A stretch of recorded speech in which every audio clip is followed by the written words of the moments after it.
Okay, we are live. Thank you everyone for your attendance this morning. Would you please rise for the Fargo Police Department Honor Guard?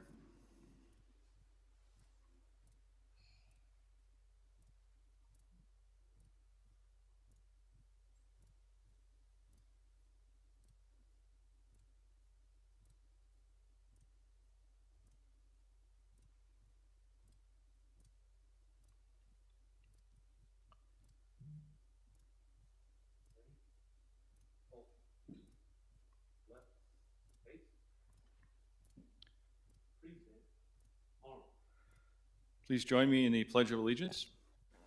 I pledge of allegiance to the flag of the United States of America and to the republic for which it stands, one nation, under God, indivisible, with liberty and justice for all.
Thank you. Please be seated.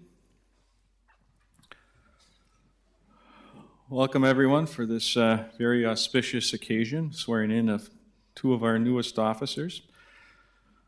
I'd like to recognize and thank Mayor Mahoney, who's here today as well. Any other dignitaries, our honor guard, our department staff. It's great to see the support of other members of the department here as we bring on two new members.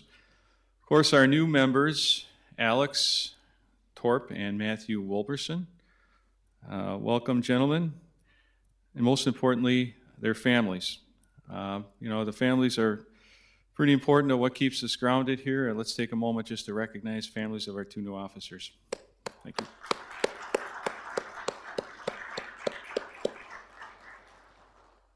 Did you get to clap?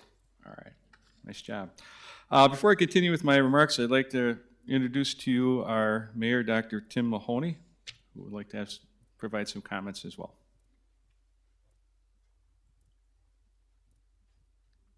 Good morning. I'm not used to the chief doing a weather report starting to this meeting, but it's good to hear.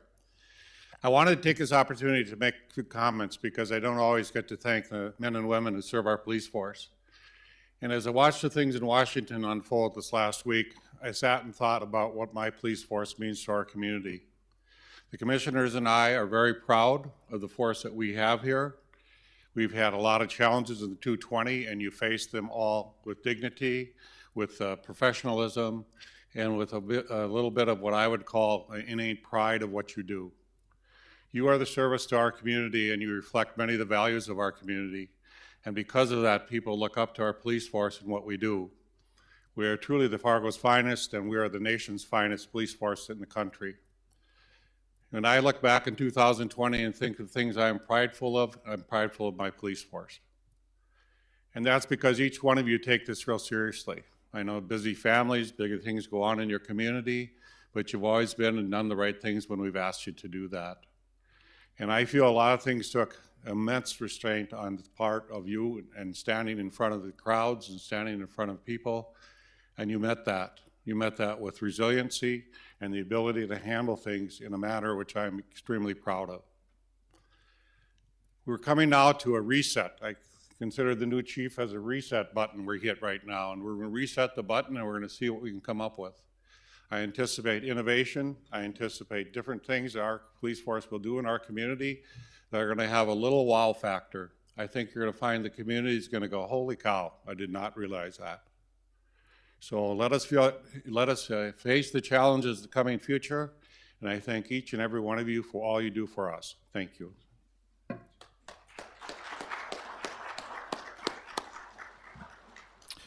Thank you, Mr. Mayor, and it is important that we have strong support from our elected officials, and we do enjoy excellent relationships with our mayor and commission, and we're very thankful for that. It helps us be the best that we can be as well.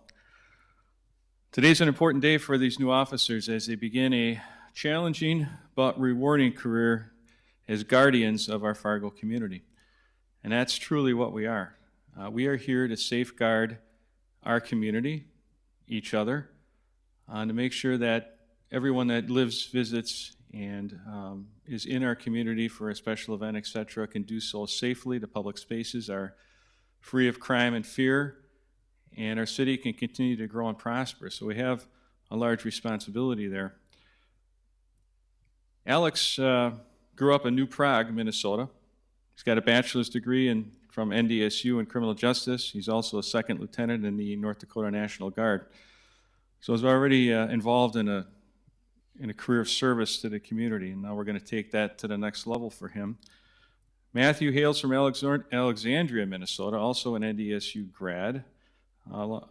Criminal justice with a minor in emergency management and homeland security. Can't find a couple guys who are more relevant to the current picture that's going on nationwide right now. Both of these gentlemen finished our first ever Fargo Police Department in-house academy last fall. It was a huge accomplishment for our department. It enabled us to bring folks in and train them here, and I would say, with no offense to the Bismarck Academy, train them better and allow them also to integrate into our department culture, which is a very important piece. I'd like to recognize our training unit. Where's our training unit? There they are, okay. Thank you, all involved there, for putting that first academy together and really starting that ball rolling. We're looking forward to our next academy that starts in May. We've got a number of applicants, but that's going to be a huge piece of transitioning our culture and building the character and competence of our department. So Alex and Matthew, from here forward, you're not just Alex and Matthew. I mean, you still are to your family. But everything that you do is going to be looked at as Alex and Matthew, Fargo Police Department officers, right? Good, bad, or indifferent. So part of the transition into the law enforcement profession and culture is the understanding that while you still have a private life, and we certainly work to assist you in a strong work-life balance, that even when you're off duty, the tag of Fargo Police Department officer doesn't fall off. And so you have a responsibility to remember that, both on and off duty, and how you conduct yourselves from here forward for the rest of your career. Sometimes that's a great tag to have, and sometimes it's a hindrance, but overall the career is rewarding enough to overcome some of the things that you may look at in terms of that being negative. Some of the people that you are friends with now may not be your friends in the future, right? So you got to look at things from that perspective. But again, that's why we talk about the importance of family. Family and good friends keep you grounded from getting immersed, which is very easy to do in this profession because we're all committed to it, getting immersed to the point where we don't take a breath, we don't take some off time, we don't enjoy anything that's not specifically law enforcement related. So I wanted to encourage you, and I know I've already met with your families this morning. I know that your parents, Steve and Joanne and Troy and Danette, will make sure that you stay actively involved in the family culture and the family get-together, so that's important. That's going to help you in the long career path. Our department's in the midst of a cultural transition as we strive to attain our vision of a safe and unified community built on trust, accountability, and inclusion. We'll do this by enhancing leadership, strengthening community relationships, and continuing to grow a forward-thinking department. So, gentlemen, as you prepare to enter the next phase, please keep in mind the following. you will need to be a leader. You may feel like, hey, I'm just a new cop. I'm going to do what the training officer, the sergeant, the lieutenant, all these other people with rank tell me to do. I'm not really a leader. I'm a follower. That's true, but in the large picture, you will always be viewed as leaders in your community, especially when you're at work. Community members who call for our service, who expect our assistance, look to you for leadership, guidance, judgment, decision-making. Sometimes in very short periods of time in dynamic and stressful situations. Now, you won't walk out of here today with that full breadth of ability. We build it up over time, and that's why the training program is so important. And your ability to learn and absorb and grow in your profession is so important. So, we don't expect all of this on day one, but as you grow into your position and as you become more comfortable with everything that you've already learned, you've learned what I would call referential material. You went through 11 weeks of the academy. Now you need to put that in place in a functional environment. Something happens, the call comes in, and now we have to react. We have to consider laws, policies, safety, right? What's the best approach here? We don't often have a lot of time to do that. So those are skills that you'll develop over time. But people will look to you from that leadership perspective. And so our definition of leadership in our department is the ability to influence human behavior to achieve organizational goals that serve the public. That's the first part of the definition, right? We need to influence human behavior. Our goal is to serve the public. Second part talks about developing individuals, teams, in the organization for future success. But for our purposes today, I want you to think about influencing human behavior.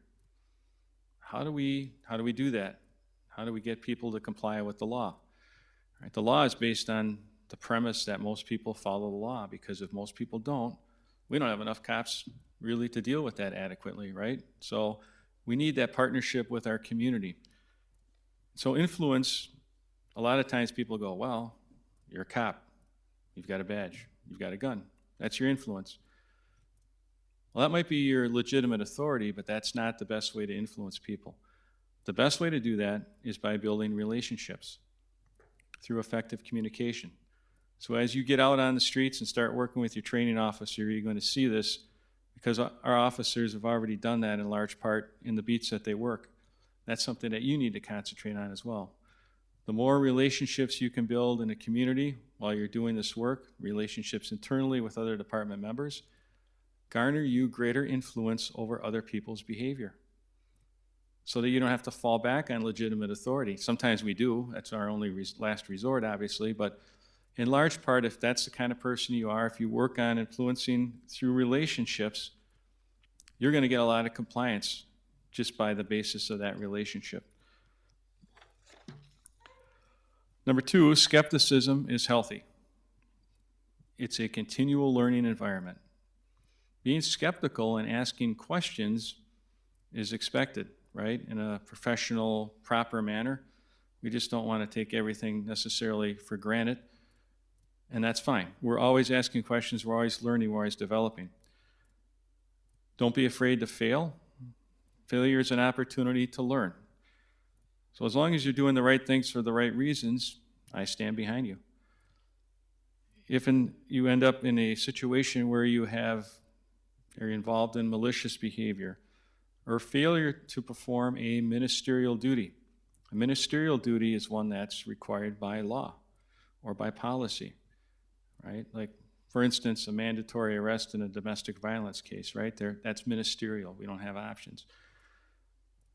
Those kinds of things will hold everyone accountable for, okay? So just understanding that it's a dynamic environment, and as long as you're trying to do the best thing possible for the right reasons, you don't need to worry about whether or not it's a success. We learn a lot from our failures as well. So skepticism, learning, asking questions, extremely beneficial. Be wary of cynicism. And that can happen over a period of time. You might run into a few people like this that have so many years in this position that they no longer feel the passion and the commitment that they had when they started for whatever reason. And they're cynical about things. Cynicism does not help us as a department, a community, or an organization. So steer clear of that. Continue to ask questions, grow, and learn. Lastly, never take your position for granted. Think about how excited you are today, right? Both of you guys are pretty excited. We sat in there with your families. What a proud moment for everybody. What a special moment. Big day, right? It's hard to tell because of these masks, but I know you're smiling underneath your mask, right? Because you're pretty darn excited and proud to put this uniform on. And we're going to get to the badge pinning here in a little bit. But you need to feel that excited and that proud every day of your career here with the Fargo PD. That's how you know you're doing good stuff. That's how you know that you're being successful. Not every day is going to be a great day. But overall, looking back on your success and your commitment to serve, you should be feeling this good every day of your career. Everything you do is important, okay? Nothing that you do is insignificant. From the phone call to the incidental contact on the street, to the traffic crash investigation, to a major crime investigation, responding to alarm, all things that people might otherwise look at and go, well, that was just a 2-second contact. Those are all significant. Every contact that you have with someone in our community is an opportunity to garner the trust, support, and cooperation of whoever that person is in the community at large. It's pretty obvious that we live in a kind of a fishbowl world where everything that we do and don't do gets broadcast in social media segments within seconds. Not always in full disclosure with all the information, but that's the kind of world that we live in. So remember how important it is that every one of those contacts, you take advantage of that opportunity. Grow partnerships with the community, build trust, and show you the professionalism that you have in your hearts. Our department team looks forward to your development and success, and we thank you for joining our department. And we look forward to your future success as you grow into your career. So let's move on to the official oath swearing. So if Alex and Matthew would step up here, I'm going to swear you into your oath of office. I'd ask Mayor Mahoney to step up here also with me on that.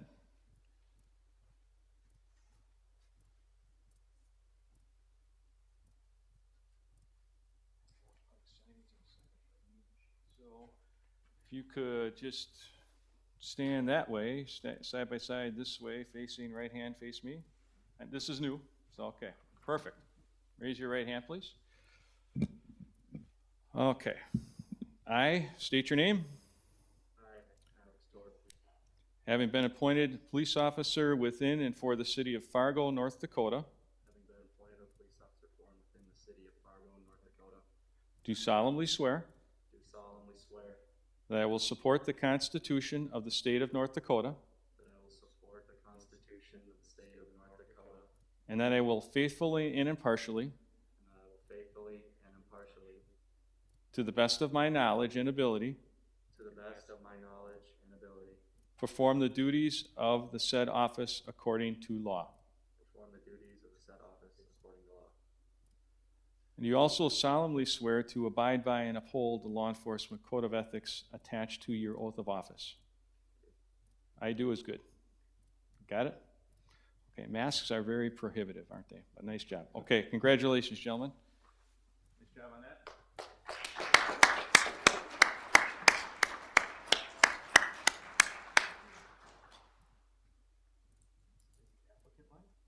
Thank you, sir. Yep, thank you. Okay, this is where you get to practice standing for a little bit. I'm not trying to be mean to you, but we're going to move through the, before we get to the actual badge pinning, I think it's important that people understand what the badge means. So it's not something that we simply wear on our uniforms just because it looks cool or it gives us some type of authority, right? Actually, we can go back to the ancient Romans, the centurions that guarded Rome, carried those big shields, right, in their left hand. This was the fighting hand. So left-handers always had a disadvantage, but that's how it was. Protecting, right, major body parts over here, the heart and all these other vital organs. Over time, as law enforcement developed in the United States, that big shield became this little shield badge, right? It's referred to by a lot of different things, but it is really a shield.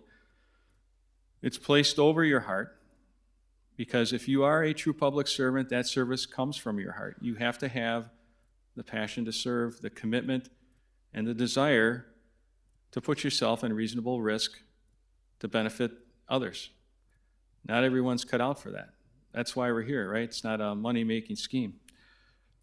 The badge is also a symbol of public trust and authority, not to be tarnished.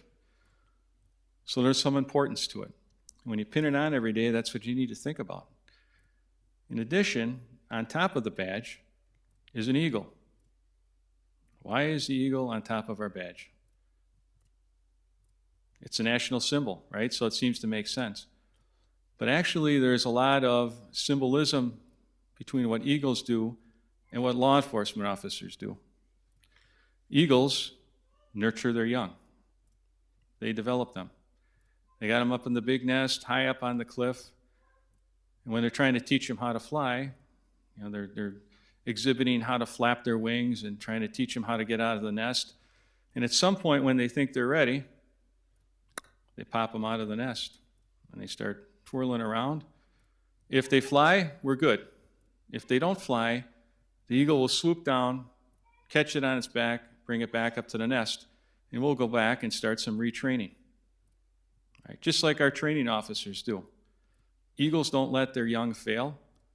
We're not going to let you fail or any of our members fail as well. So the importance of our police training officers and our supervisors, our command staff, and making sure that we do everything to develop and put you in a position for success, just like the eagles. Now, when the eaglet succeeds and flies and does all the good things, they reward their young with food. That's why we have donuts for cops, right? But probably bagels, I'm guessing. You guys have a preference? Donuts? Nice. All right. A couple of traditionalists here. Very good. All right, nice. So you'll be rewarded with appropriate food or whatever to keep that going. The other thing about eagles is they work in pairs. They hunt in pairs. They work as a team. At Fargo PD, we work as a team too. In law enforcement, we work as a team to accomplish those common goals. Eagles have incredible vision. They can see things far out, just like we need to be able to see things, just like we need to be able to quickly walk into a situation and from our own senses figure out what may be going on. Is this dangerous? Is it not? What do we need to do? See things that other people don't see. They have incredible strength in their talons, so they can grasp prey. We need to have that every once in a while when we have to place someone in custody or deal with someone who maybe is not cooperative.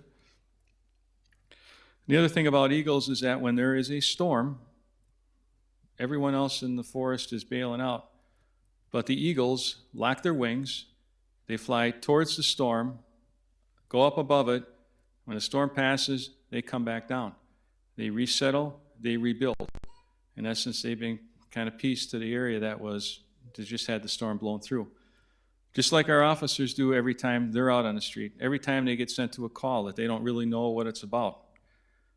Just last evening, we got sent to a very dangerous situation on the north side where an individual was threatening violence, not only to himself, but the police.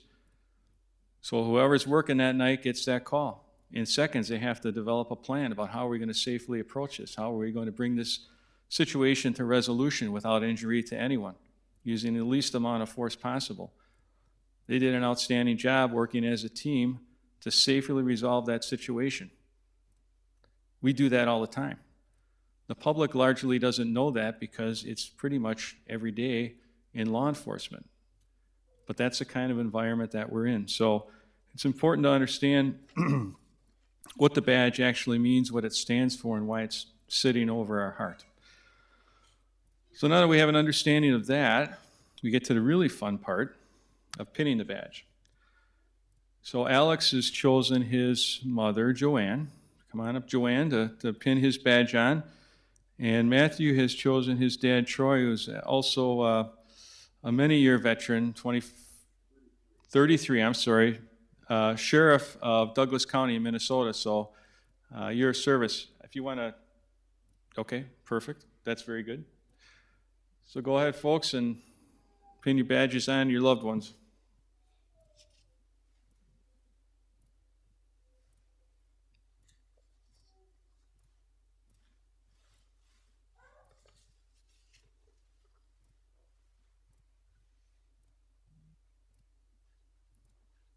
A hug is appropriate if you want to do that. Go ahead.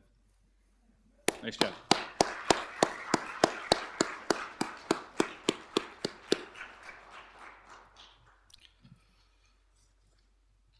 Okay, nice job. And there was no blood, nothing bad happened, right? Okay. One last bit of work here, gentlemen, if you could do the turn, and we have one more, the law enforcement oath of honor that I'm going to administer to you, if you would repeat after me. On my honor, On my honor, I state your name, I, Alex Torp, do solemnly swear do solemnly swear to uphold the Constitution of the United States, to uphold the Constitution of the United States, the laws of the state of North Dakota, the laws of the state of North Dakota, and the city of Fargo. and the city of Fargo. I will always have the courage I will always have the courage to hold myself and others to hold myself and others accountable for our actions. accountable for our actions. I will keep my private life unsullied. I will keep my private life unsullied. I will never betray my badge, I will never betray my badge, my integrity, my integrity, my character, my character, or the public trust or the public trust in my position as a Fargo police officer. in my position as a Fargo police officer. All right, congratulations. Nice job, guys.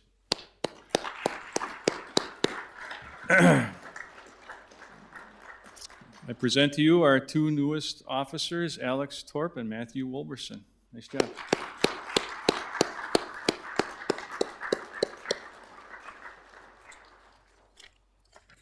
That concludes the ceremony itself. We are going to have some pictures up here with our new officers and our command staff, and after which any family photos that you would like to take with the flags, we'll leave them out here. So from there, then I think you've got some HR fun stuff to do, and the families can progress from there. But thank you again, everyone, for attending. We appreciate your support, not only of these fine gentlemen, but of our department. Thank you.